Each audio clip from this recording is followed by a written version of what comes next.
Olá pessoal, uma boa tarde a todos. Vem de tempos imemoriais as dificuldades das instituições beneficentes ou filantrópicas criadas para prover soluções que, em tese, deveriam caber ao poder público resolver. Não há um dia sequer que não ouçamos ou leamos relatos de instituições, muitas delas pertencentes ao chamado terceiro setor, numa fórmula onde o primeiro setor é o governo, a quem caberia responder sobre as questões sociais. O segundo setor é o privado, responsável pelas questões individuais.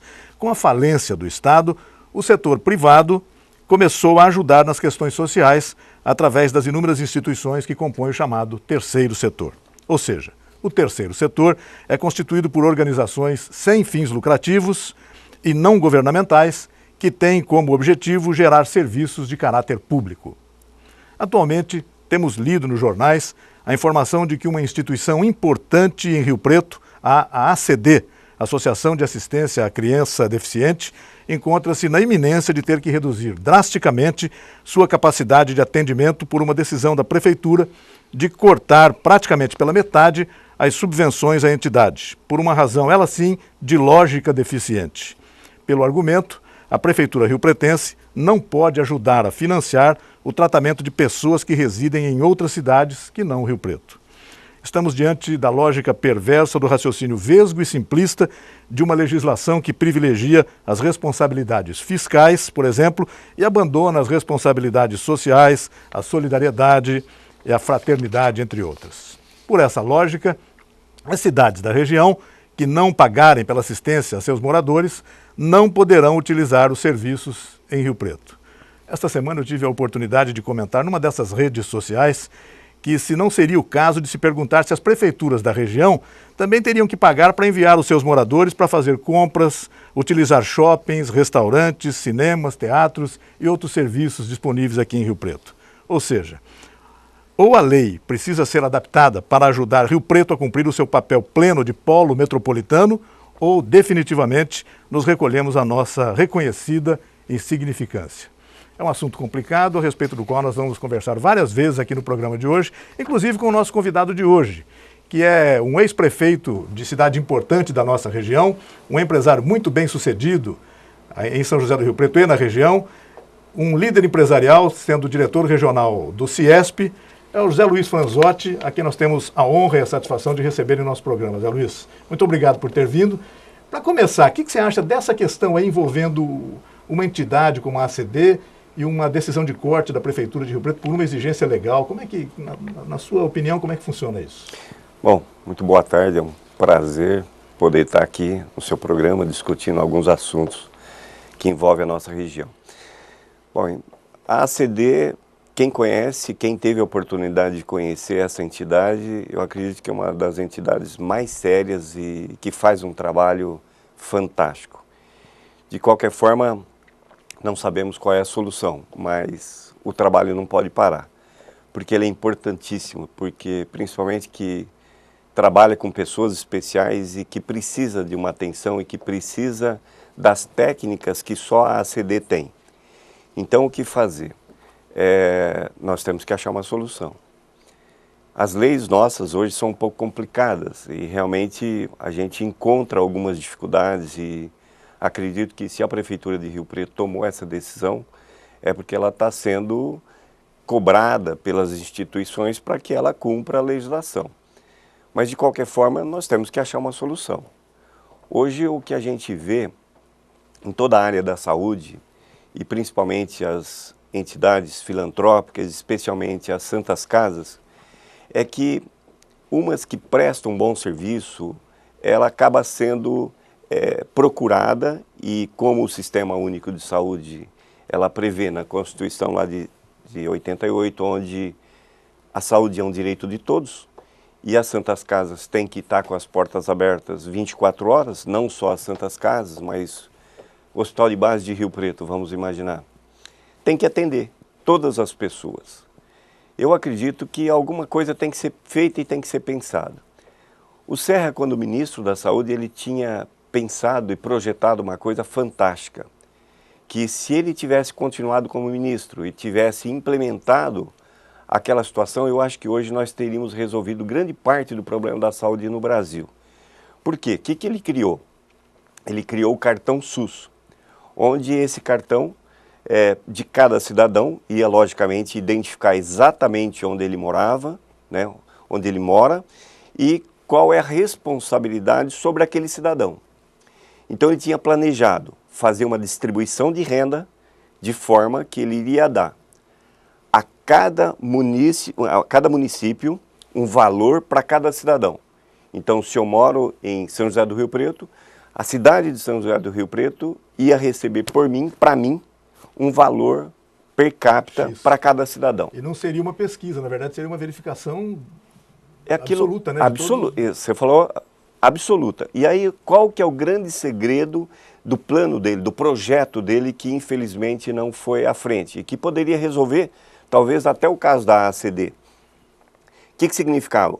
O cidadão, ele poderia estar onde ele estivesse, que ele ia ser atendido por uma Santa Casa, por qual serviço público que ele encontrasse ou que ele tivesse a necessidade. Qual que é a grande vantagem? Esse cartão, ele tinha planejado uma câmara de compensação. Significa o quê? Eu cheguei num determinado serviço, eu moro em Potirendaba, eu vim a Rio Preto e fui atendido aqui. Muito bem, eu fui atendido aqui, vou ser atendido gratuitamente pelo Sistema Único de Saúde, que é um dos únicos no mundo praticamente, né? Mas o que vai acontecer? O município aqui vai receber do meu município, onde lá foi enviado o dinheiro para cobrir o meu seguro-saúde.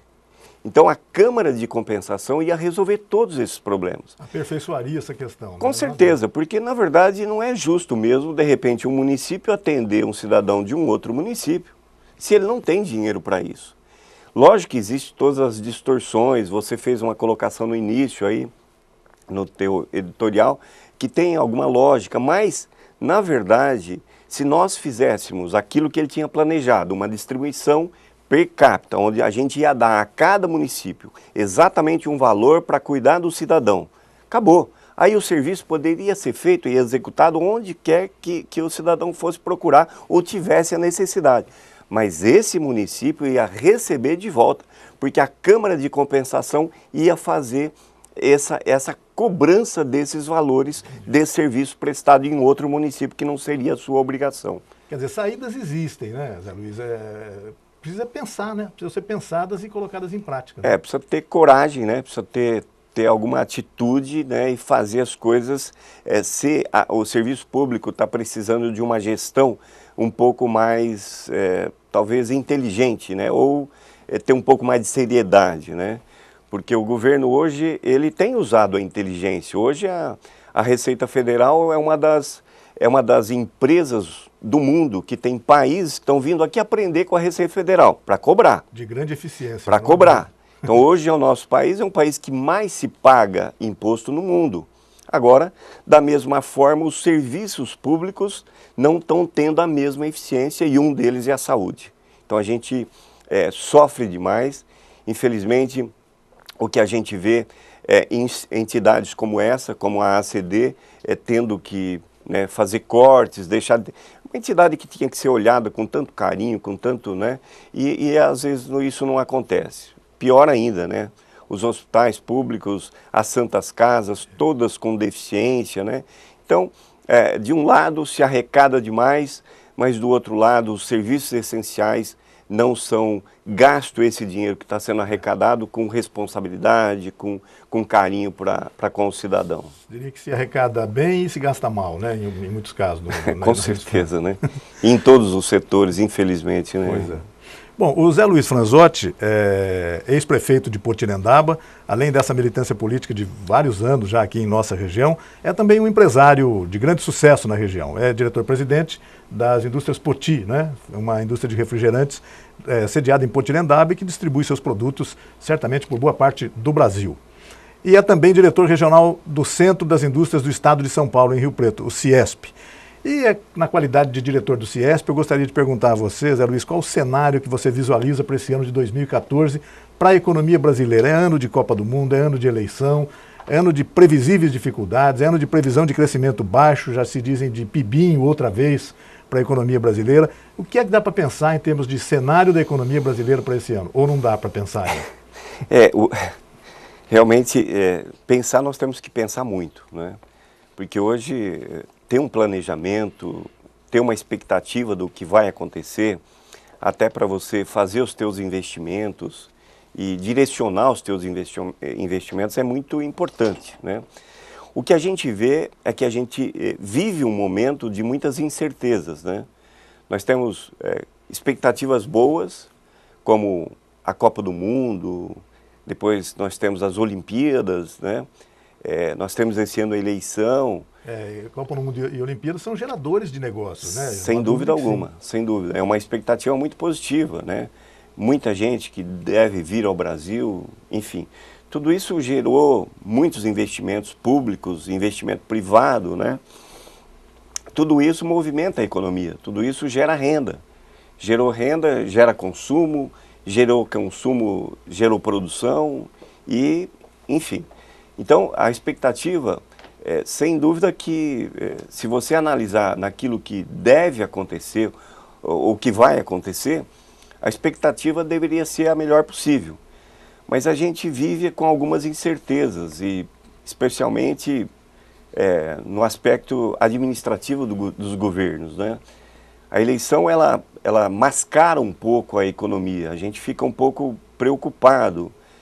O que a gente tem visto aí, principalmente alguns setores, especialmente da indústria, né, que vive alguns momentos difíceis, né, por conta de várias atitudes do governo, com a cobrança exagerada de impostos, né, falta de critérios em alguma coisa, enfim. Tudo isso faz com que o empresário fica um pouco sem ter um rumo certo a ser tomado, né? Mas especialmente eu estava comentando do governo, especialmente do governo federal. A gente vê hoje uma Petrobras, né? De um lado a gente vê propaganda todo dia da Petrobras e na prática, quando você lê e procura entender um pouco o que acontece com uma companhia, que para nós é um orgulho, uma companhia dessa, mas hoje ela deve mais que o próprio patrimônio dela. Pior que tudo isso, a atitude dela de segurar os preços dos combustíveis, né, por conta de não gerar inflação, por conta da preocupação que tem uma eleição agora, e a Dilma quer a reeleição dela. Então, a minha preocupação é que todas essas atitudes, os governos, eles agem mais politicamente do que, né, administrativamente. Isso é uma preocupação muito grande, porque o governo ele tem que ter coragem, ele tem que ter atitudes de gestão realmente que 2 mais 2 tem que ser 4, e às vezes a coisa não acontece dessa forma. Tudo isso nos preocupa, porque você represa uma situação, mas tem hora que ela vai estourar. Então, hoje a gente vive um cenário que você não tem tanta certeza do que vai acontecer, né? O dólar crescendo por conta do quê? Da fragilidade, os investidores que estavam vindo muito para o Brasil começaram a ficar um pouco com o pé atrás, a economia americana começou a melhorar, então lá com certeza eles ganham menos, mas ao mesmo tempo tem mais segurança, então a economia começou a crescer americana. Opa, vou manter o meu capital aqui. O Brasil demonstrando uma certa fragilidade. Tudo isso que acontece, o valor do dólar sobe. Melhora para quem exporta, mas piora para quem importa. E a matéria-prima nossa hoje, o Brasil só exporta commodities. A gente não agrega valor em nada. Isso. E o que acontece com tudo isso? O dólar alto vai fazer com que os produtos importados, que nós importamos e dependemos muito de produtos importados, vai aumentar os preços internos. Aumentando os preços internos, gera inflação. Alimenta a inflação. A inflação é um dos cânceres da economia, né? Então, tudo isso a gente tem que tomar muito cuidado, ficar atento, e espero que os governos aí tenham consciência e responsabilidade para administrar tudo isso, né? Tomara que sim, Zé Luiz. E, na verdade, a sua expectativa, por exemplo, para um crescimento em 2014? Nos últimos anos nós ficamos com 1%, menos que isso. Dá para apostar numa coisinha um pouco melhor ou não? Então, claro que não vamos chegar a um PIB chinês, mas... Está muito difícil. Tudo aquilo que se planeja, né, não se consegue. Você vê que o governo tinha planejado quase 4%, vai conseguir fechar aí a 2, 2 e pouco, né, a economia. A indústria não vai conseguir chegar a 2, né. Então, na nossa região, falando da indústria regional, nós estamos sofrendo muito com o problema que um dos maiores segmentos da indústria na nossa região é o sucro alcooleiro, né? E com esse problema da Petrobras de estar segurando o preço da gasolina, o preço do álcool ele é regulado pelo preço da gasolina. Também acaba depreciado. Então as usinas estão sofrendo muito com isso. E ela é uma das indústrias maiores da nossa região, né? Esse setor é um dos maiores. Sem dúvida. E a mesma coisa, e o açúcar, que também era um produto que ajudava bastante a fomentar esse segmento.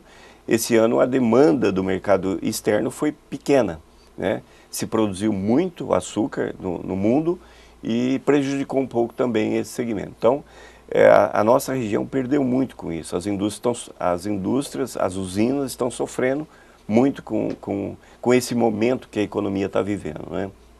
Então, a expectativa, eu acredito que tem algumas coisas negativas e tem as coisas positivas que nós dissemos, né?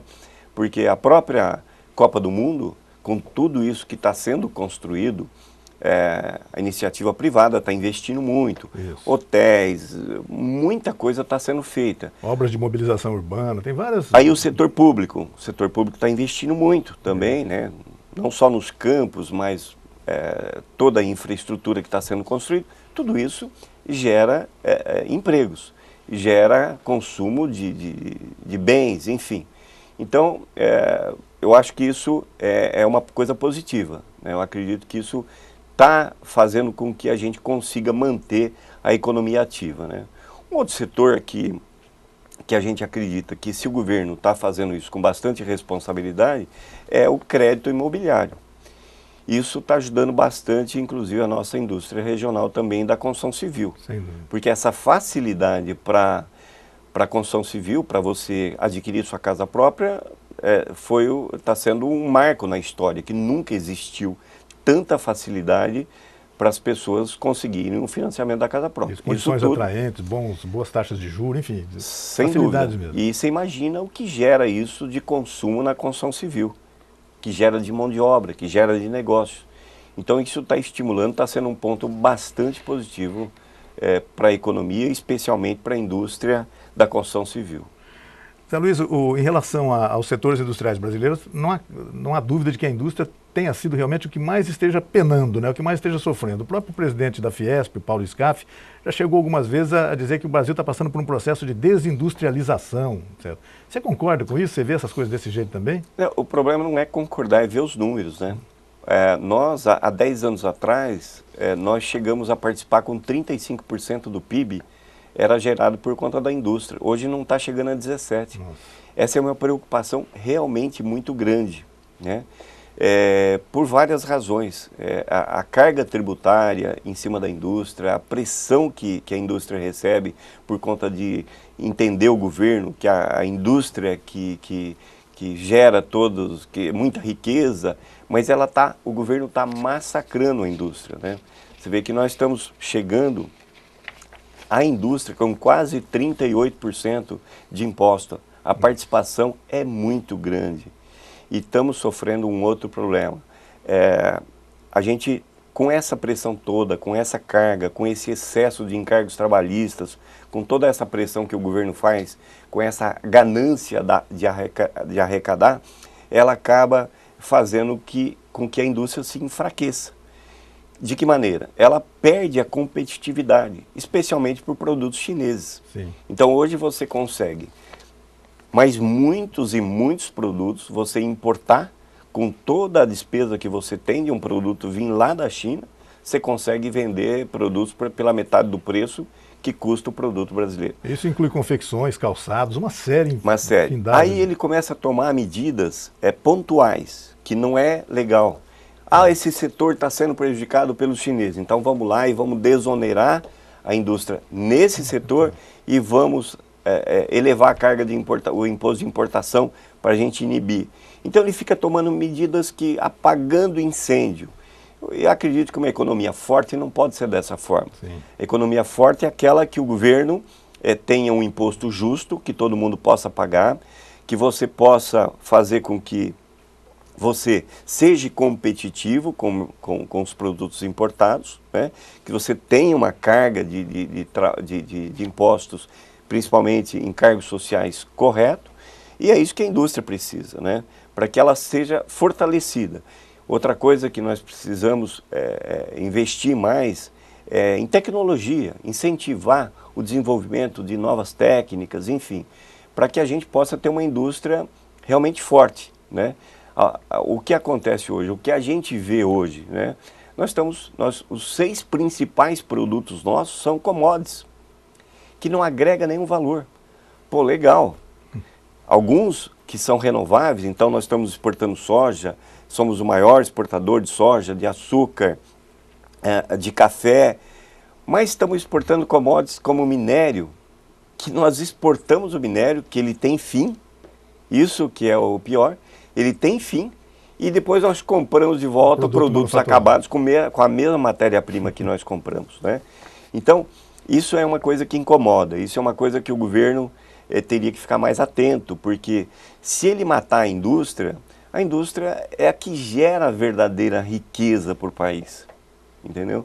Então, o governo, a gente tem discutido muito isso nas nossas reuniões e temos falado muito isso. A gente não tem muita força, mas quando a gente pode falar, quando a gente consegue falar, especialmente com os governantes, a gente tem dito, olha, cuidado, olhem com mais atenção, preste mais atenção no que está acontecendo, né? Porque realmente a indústria é a locomotiva do país. Hoje a indústria, com menos participação no PIB, se você olhar o resultado de quem mais contribui com os impostos é a indústria. Ela está declinando a participação, o percentual de participação do PIB, mas é a que mais está arrecadando ainda para o Estado. Tanto para o Estado como para a federação. Isso é uma distorção, né? Não há dúvida que é uma grave distorção. Com certeza, com certeza. Um exemplo claro desse, digamos, casuísmo tributário que tem havido no Brasil é essas isenções pontuais, por exemplo, para o IPI do automóvel, num período em que a indústria automobilística precisa vender mais. São questões pontuais que realmente não colaboram no todo, né? Acabam criando problemas, né, para a economia. Eu penso assim, eu acho que as medidas, tenho certeza, que as medidas não podem ser pontuais, né? Porque senão você vai ficar só apagando o incêndio. E de repente, incentivando até setores que não sei até que ponto é interessante. A indústria automobilística, ela é importante, ela gera emprego, não sei até quanto, porque é uma indústria totalmente automatizada. Mas as pessoas acabam se endividando pela facilidade que tem hoje dos financiamentos. Isso, né? Criam-se bolhas, né? Que é um perigo isso. É uma preocupação. Hoje, se você for analisar o volume de carros que estão sendo, esses leilões que você... É um grande medidor, né? Você vê, porque a indústria está sendo incentivada com isenção disso, isenção daquilo, diminuindo o preço, facilitando financiamentos e tal, mas será que este é o caminho? Será que vaza na inadimplência em algum momento aí para frente? Então, né? E cria um endividamento mais do que é possível o cidadão pagar, né? Exatamente. Você está dizendo que o CIESP tem discutido esses assuntos em suas reuniões, etc. De um modo geral, Zé Luiz, o empresário aqui da nossa região está consciente disso tudo, desses problemas todos, ele está disposto a participar disso, participar com opiniões a respeito disso. Você tem visto que o pessoal está inteirado desse problema todo? Sim, pelo menos o grupo que participa com a gente, não é todos, né? A gente tem procurado, o Lucas, que é o nosso diretor, tem feito um trabalho de busca dos empresários para que participe mais. Nós temos uma reunião mensal onde a gente tenta trazer esses problemas, abrir a discussão para que a gente possa encontrar alguma forma da gente prevenir isso e até mesmo nos antecipar desses problemas, né? Então a gente tem procurado, tem procurado se reunir uma vez por mês pelo menos, tem procurado discutir os problemas que realmente afetam a indústria, né? E alguns resultados a gente tem acontecido.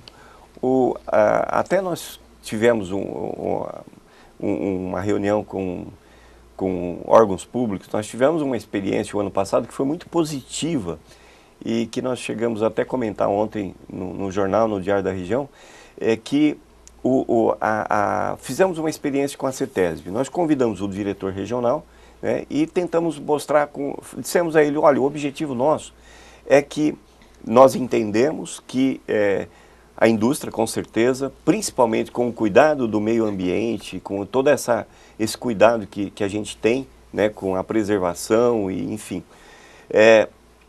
Falamos, olha, nós queremos fazer com que você venha, não com o objetivo da gente não cumprir a legislação, muito pelo contrário, exatamente o contrário.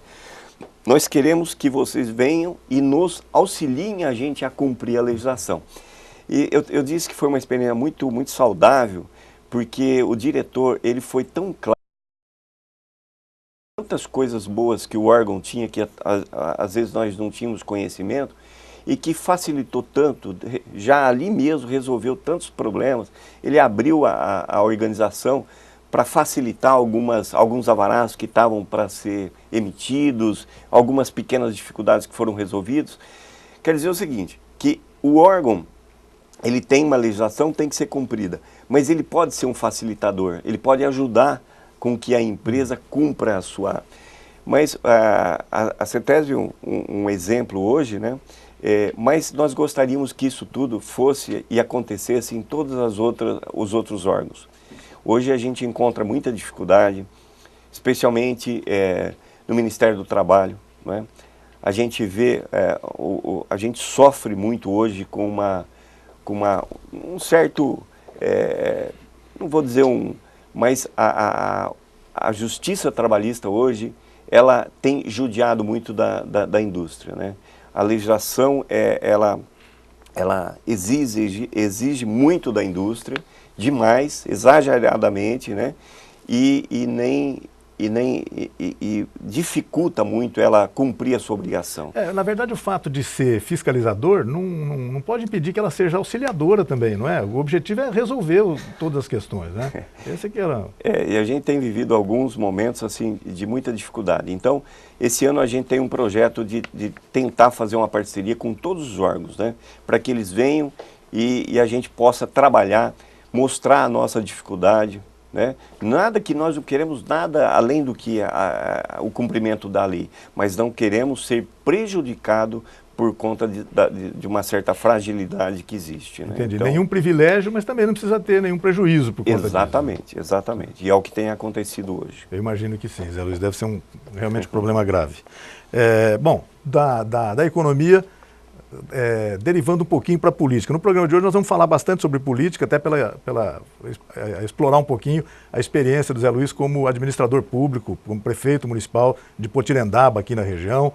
Mas nessa visão da economia nacional, eu queria uma interface sobre a política. E que cenário é possível antever para o jogo político de 2014? A presidenta Dilma tem a tendência de se reeleger? Você acha que pode ser formado um novo quadro? O que você pensa nisso? Bom, a Dilma, candidatíssima, já está trabalhando muito, né? E volto a reafirmar a nossa preocupação. Algumas atitudes que a gente vê claramente que são atitudes que ela está pensando na reeleição e não pensando no país, né? Isso realmente preocupa muito a gente, né? O outro cenário, a gente vê a oposição, PSDB, o Aécio, parece que agora já definido uma candidatura, o partido está claramente definido, isso é bom, né, porque estava muito confuso e a política tem que ter o jogo.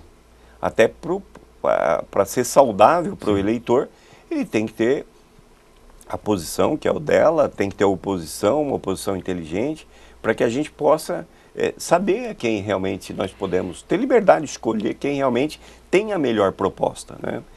E agora tem também a Marina.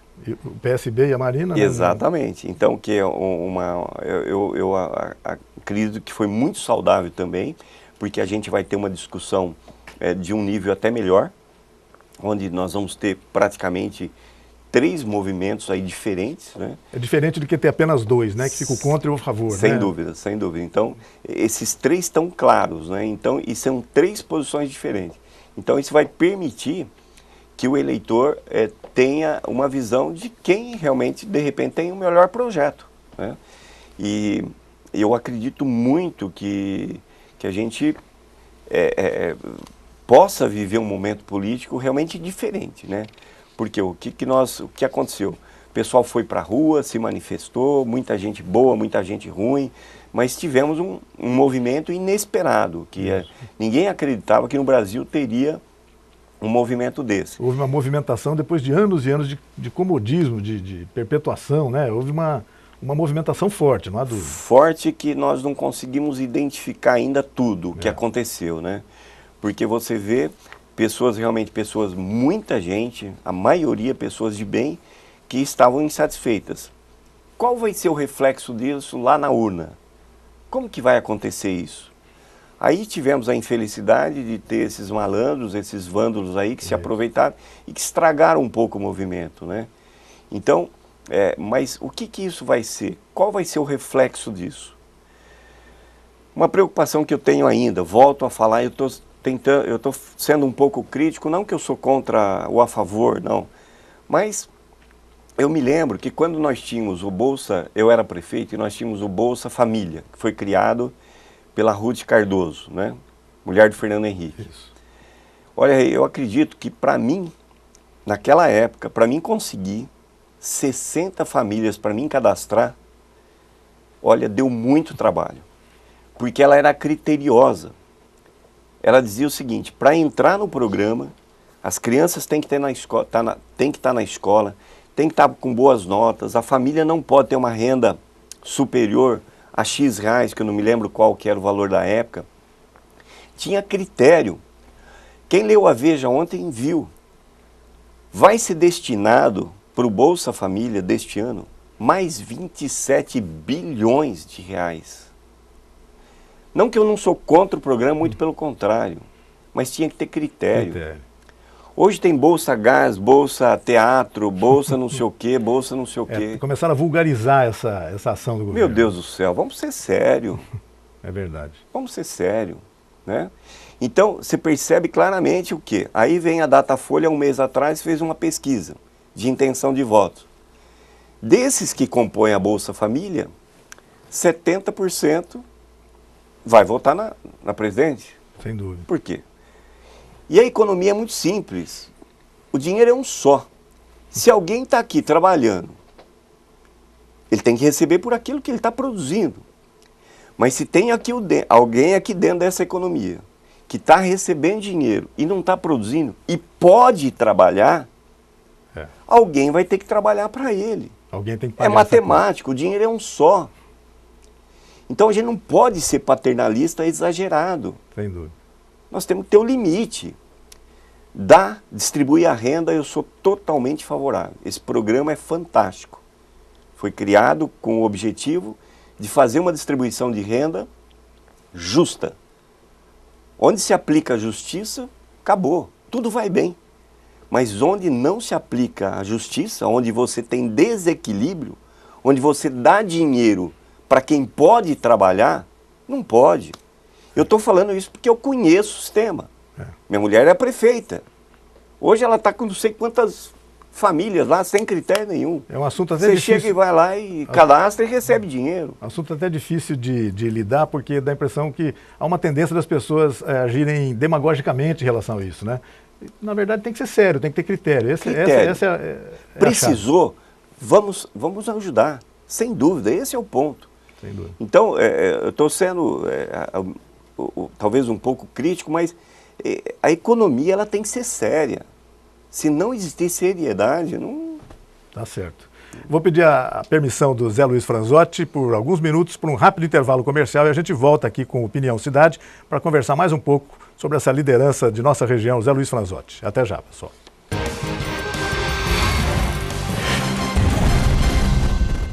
Itamaraty Contabilidade e Auditoria. 30 anos de serviço. Nem precisa dizer que vale a pena. Alcançamos todo o Brasil através da Rede Nacional de Contabilidade. Itamaraty Contabilidade e Auditoria. Inteligência fiscal é aqui.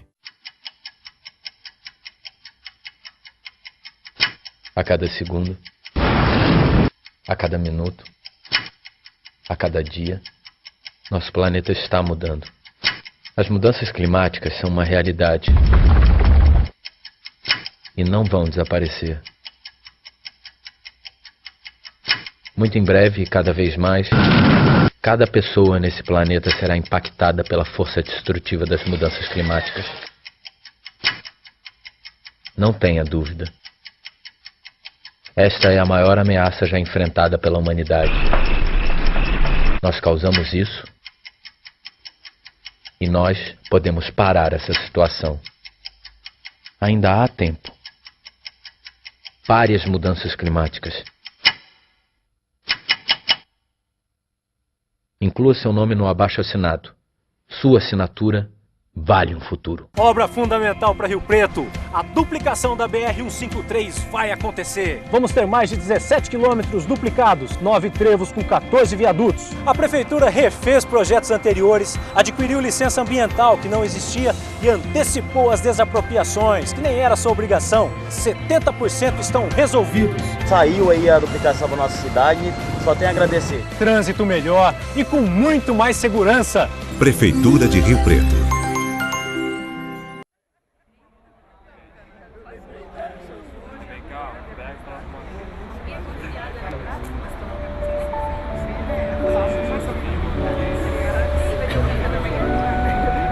Cada um com os seus problemas. E o CVV para escutar os de todo mundo.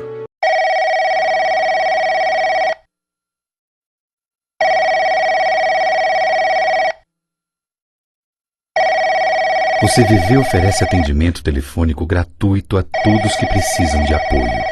Não se afaste dessa responsabilidade. Junte-se a nós e venha completar essa chamada. Isso é mais importante do que você pensa. CVV, boa noite. A base de toda conquista é o professor, a fonte de sabedoria, um bom professor. Em cada descoberta, cada invenção, todo bom começo tem um bom professor. No trilho de uma ferrovia, um bom professor. No bisturi da cirurgia, um bom professor. No tijolo da olaria, no arranque do motor, tudo que se cria tem um bom professor.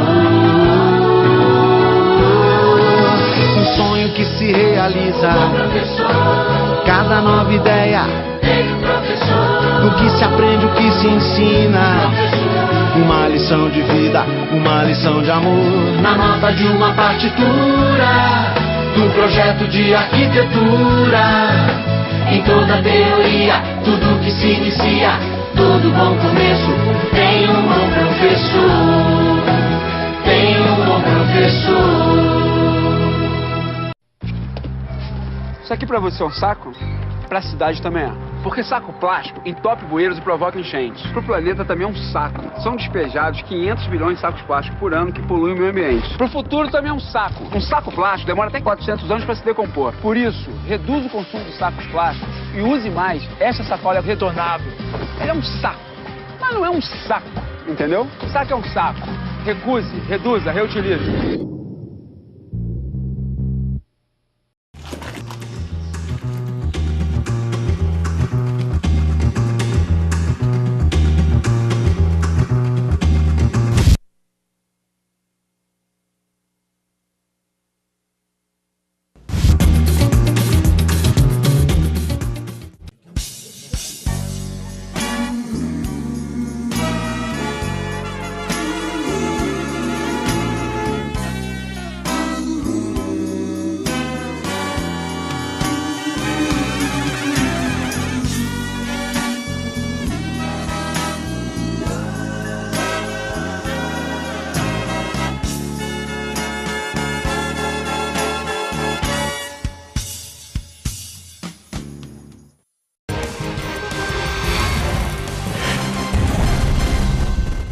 Estamos de volta com Opinião Cidade, aqui pela TV da Cidade, canal 16.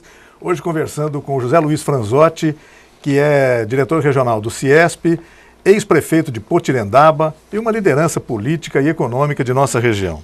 Falando nisso, José Luiz, queria que você abordasse essa questão aí do seu trânsito, tanto pela área política quanto pela área empresarial, pela área de negócios, né? Com tanto sucesso nos negócios, você é diretor da Refrigerantes Poti, de Potirendaba, que distribui produtos para praticamente todo o Brasil. Com tanto sucesso, como é que você se enveredou para a política? Eu imagino que já tenha ocorrido há vários anos atrás, imagino não, já sei que isso ocorreu há vários anos atrás, já foi prefeito de Potirendaba, mais de uma vez, se eu não estiver enganado. 3 mandatos. 3 mandatos. E como é que é isso? Como é que é passar desse mundo dos negócios para a política, que eu sei que traz também muitos dissabores, traz prazer também, mas traz grandes problemas. A administração pública é muito bacana, né? Eu gosto muito de administrar. Da política, para ser sincero, eu não gosto muito, não. Política, ela, no Brasil, principalmente as eleições, elas são muito conturbadas e, enfim, é muito complicado. Agora, administrar sempre eu gostei. E acabei entrando pela política por conta até de uma entidade filantrópica, né? Eu trabalhava com uma Santa Casa, nós ajudamos a fundar a entidade e o que aconteceu? A gente tinha alguma dificuldade exatamente do poder público de nos ajudar. E foi quando, de repente, apareceu uma oportunidade, o pessoal me convidou e eu falei, poxa vida, eu vou aceitar esse desafio com um propósito principal. Além, lógico, de fazer um trabalho bom para a cidade, mas mostrar a importância da participação do setor público naquela entidade, especialmente na nossa Santa Casa. E acabei entrando e acabou, né, você acaba entrando e você entra por conta dos amigos ou por conta de um objetivo e depois a política te leva, às vezes, sem você ter muito comando, né? E acabei sendo prefeito por mais 2 vezes. Fui eleito, né? E depois voltei e fui reeleito. E hoje, a minha mulher, que é a prefeita, eu sou o vice e nós fomos reeleitos agora novamente, mas temos mais 3 anos aí para... Mas é um trabalho bacana, eu gosto muito, eu acho que a administração pública, ela sendo feita com muito critério, com muita responsabilidade e com muito carinho acima de tudo, né? Eu acho que você tem que fazer tudo com muito amor, né? Porque a administração pública, em primeiro lugar, você tem que ter a responsabilidade de saber que aquele dinheiro não é seu, que é o dinheiro público e tem que ser revertido da melhor maneira possível para o cidadão. Aquilo que nós discutimos no início, né? Então, a gente tendo clareza disso e fazendo isso dessa forma, você só tem resultados positivos, né? A satisfação principal é a tua, né? De você chegar no final dos mandatos e falar, puxa vida, que legal, consegui fazer um trabalho que eu pude realizar o melhor para a minha população, né? Tudo aquilo que você planejou, tudo aquilo que você se propôs, aquilo que você colocou no teu plano de governo para a tua comunidade, que você apresentou, que as pessoas confiarem em você, você chegar no final do mandato, você olhar e falar, puxa, realizei isso, assim uma coisa inexplicável, né? Você tem uma coisa, você sente uma coisa muito bonita, muito legal. Então, o que a gente gostaria é que tudo fosse dessa forma, né? Que todo o Brasil fosse governado com muita seriedade, com muita responsabilidade, né? Então, é o que a gente pede a Deus que ilumine todo mundo, né?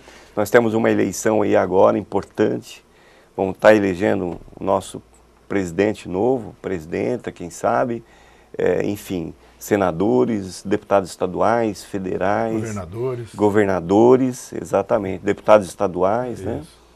Então, vamos torcer para que a gente seja iluminado. Aí. Sem dúvida. Você estava dizendo que entrou quase que ocasionalmente no universo político aí, depois acabou tendo um grande sucesso, ter eleito prefeito para 3 mandatos, né?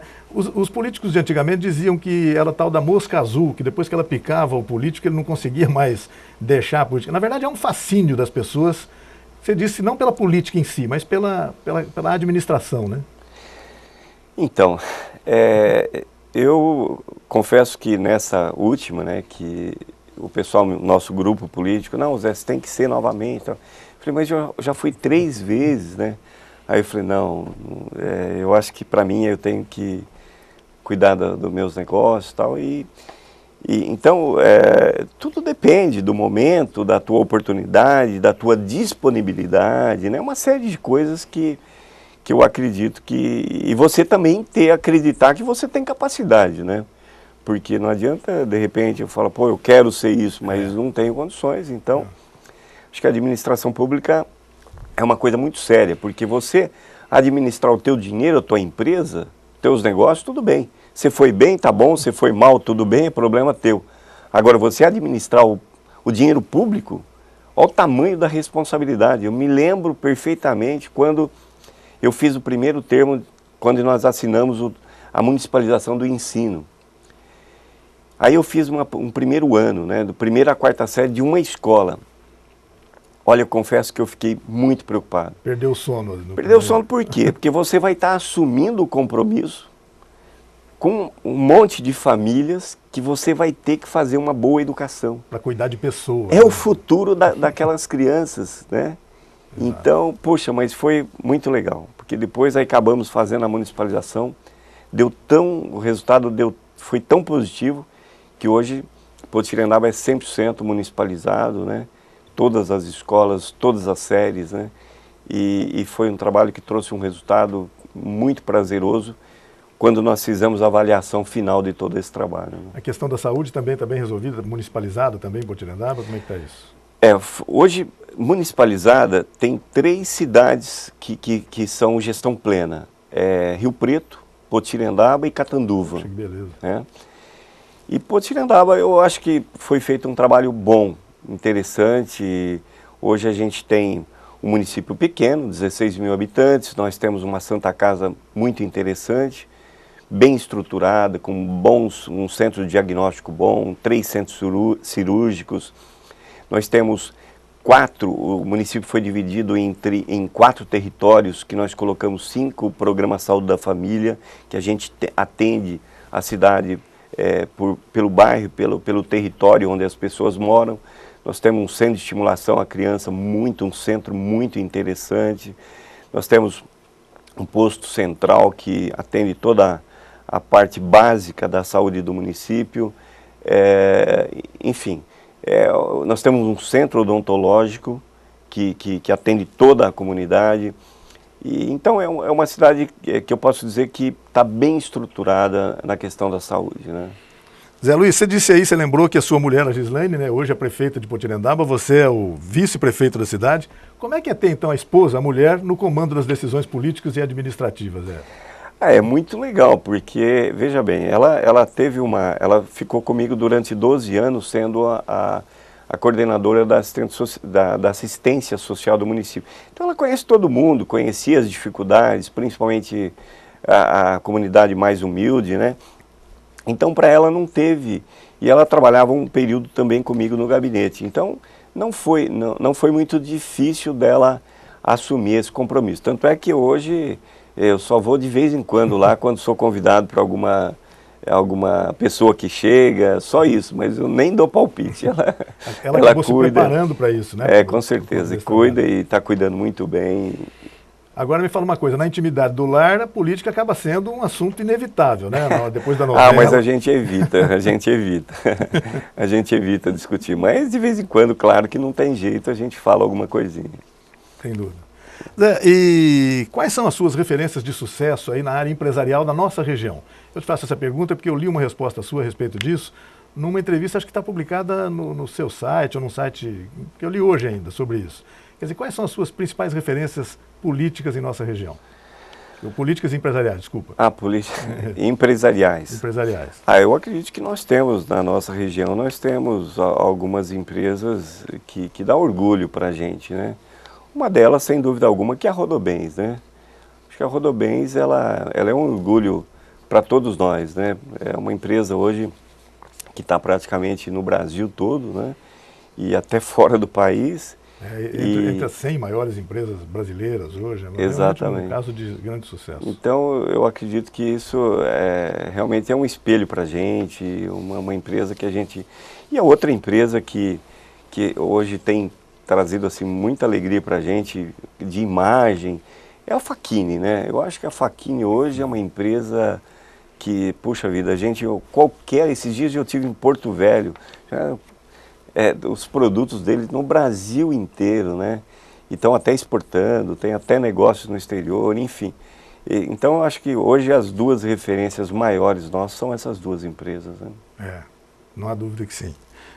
No mundo corporativo, o que é importante? Ter talento, ter sorte, o que precisa? Eu acredito que precisa ter... As duas coisas. Mas acima de tudo, muita vontade, né? Desejo de querer fazer as coisas acontecer. Claro que a sorte, ela contribui bastante, mas a sorte contribui com quem trabalha, com quem deseja, com quem quer realmente empreender e fazer as coisas acontecer, né? Nos negócios não é diferente, né? A gente tem que ter muito otimismo, tem que ter muita coragem, acreditar no teu potencial e, acima de tudo, você formar uma boa equipe, porque eu acredito muito que ninguém faz nada sozinho, né? Então você ter uma boa equipe é fundamental para que você consiga os resultados que você necessita, né? Isso vale também para a administração pública, né? Mas com certeza absoluta. Se não tiver bons assessores, o pessoal certo no lugar certo, a coisa... aquela história de dizer, ele é bom, mas o problema é os assessores que não são bons. Quem escolhe os assessores é a gente. Então, formar uma boa equipe é fundamental para que você tenha realmente sucesso, né? Isso, não tenha dúvida disso. Então, se a gente tivesse que pedir para você um conselho para o jovem empreendedor que está começando agora, você começaria por aí, formar uma boa equipe. Sem dúvida. Esse é um dos pontos. Bom, primeiro você ter o desejo, ter coragem de acreditar naquilo que você tem de propósito. Esse é o ponto número 1. E hoje tem uma informação muito importante que na medida que eu tenho conversado esses dias, no final do ano mesmo, participei de algumas palestras aí na Unip, enfim. Hoje é fundamental que você tenha informações, que você seja uma pessoa extremamente bem informada, que você tenha informações precisas e rápidas. Quem tem as informações precisas e mais rápidas, com certeza a chance de você ter sucesso, não tenha dúvida que você vai estar na frente dos teus concorrentes. Então é fundamental que você esteja bem informado, você tenha informação e que ela seja precisa e rápida. E existem mecanismos hoje para dispor dessa informação, né? Ferramenta é o que mais tem, basta você ir atrás. Exatamente. Deixa eu voltar um pouco para a política agora. Aqui a gente vai transitando um pouco entre política e economia, mas eu não poderia deixar de fazer essa pergunta para o Zé Luiz Franzotti. E seus planos na área política para o futuro? Não sei se para 2014, para 2016, o que você está pensando? Eu fui convidado várias vezes pelo partido para ser candidato, mas... Só para informar, hoje o Zé Luiz Franzotti está afiliado ao PV, né? Partido Verde. Vamos lá. Mas é uma decisão difícil, né? Porque eu tenho meus negócios, né? Hoje eu presido as 3 empresas que a gente tem. Nós temos uma empresa em Manaus, temos uma empresa de logística e temos a Poti.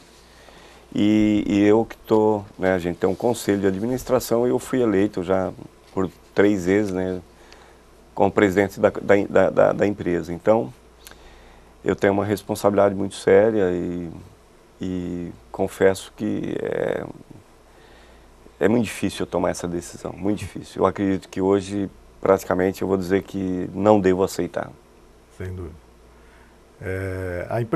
As empresas ainda têm uma gestão familiar, já tem uma gestão profissionalizada, como é que você definiria isso? Nós já há 4 anos nós constituímos um conselho e esse conselho ele toma as decisões estratégicas, e eu presido a empresa, mas o restante é tudo, são profissionais de cada área que cuidam, que me prestam conta e eu presto conta ao conselho. Então a gente vem construindo um trabalho que ela não deixa de ser familiar, mas com uma gestão profissional. Podemos dizer que é desta forma. Essa é uma fórmula que tem sido seguida por grandes corporações brasileiras. Você citou agora a Paulo Rodobens, elas mesmas seguiu bem por essa trilha, sim, né? A maioria das empresas, todas as empresas são familiares, né? Sim. Então você tem que tomar, nós temos procurado tomar um cuidado para que as divergências, possíveis divergências familiares, não interfiram na empresa. Então, uma coisa é a gestão da família e a decisão a gente toma de uma forma profissional e aí vamos o conselho tocando. cobra resultados, na verdade. É o que a gente mais faz. Né? Sem dúvida. Porque a empresa, é lógico que ela tem vários objetivos, mas o principal ela precisa ter lucro, né? Claro. E depois, claro, ver as pessoas felizes, todas as pessoas que envolvem a empresa. Desde tudo que a gente busca diariamente é o ver o nosso consumidor feliz, o nosso cliente feliz e principalmente os nossos funcionários, né? Que é o nosso desejo de ver todos eles realmente felizes. Né? Sem dúvida nenhuma. Zé, eu queria agradecer muito a sua presença aqui no Opinião Cidade, parabenizar pela maneira tão transparente, clara e objetiva com que você trata assuntos às vezes delicados, como essa questão da política, as imbricações entre a política e a vida empresarial, por exemplo. Você lida muito bem com isso. Parabéns pela sua entrevista, pela sua participação. Eu queria agradecer e já convidá-lo sempre para voltar aqui assim que você quiser e tiver alguma coisa para dizer para os nossos telespectadores. Muito obrigado. Eu fiquei muito feliz de estar aqui com você hoje. Espero que eu tenha contribuído aí com algum esclarecimento. Claro que sim. Muito obrigado. Se vocês, telespectadores, notaram, o Zé Luiz Franzotti nos deu a honra de inaugurar hoje aqui o novo cenário do Opinião Cidade. Ele mudou a partir de hoje. Nós estamos encerrando essa edição do Opinião Cidade. Queremos convidá-lo a você para nos assistir novamente amanhã, sempre a partir das 12 horas. Até lá, um forte abraço a todos. Até amanhã.